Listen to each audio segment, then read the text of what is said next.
Linux లో గానీ, DevOps లో గానీ జాబ్స్ ఎలా షెడ్యూల్ చేస్తారో తెలుసా? It's a interview question also. Must watch this. I am using a vim editor. Just type a cron tab -a. It will open the vim editor.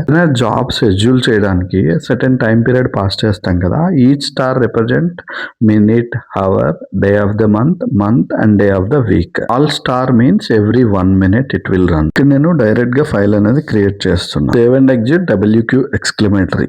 File create చేశాక list of files చూడాలంటే cron tab -l అని type చేస్తే చాలు. We will get the list of files here. If you see whatever I created, the same is reflected. ఇక్కడ నేను ఏం చేశా అంటే ఎవ్రీ మినిట్ కి నాకు ఒక టెక్స్ట్ అనేది యాడ్ అవ్వాలి ఆ స్పెసిఫిక్ ఫైల్ లో. సో అది యాడ్ అవుతుందా లేదా? If it is adding then cron job అనేది వర్క్ అవుతున్నట్టే. I'm using a cat command. ఇక్కడ చెక్ చూస్తే hello cron job is scheduled అనేది ఎవ్రీ మినిట్ కి చూసారా ఇంక్రీజ్ అవుతుంది. That's it. Thank you. Subscribe. Bye by.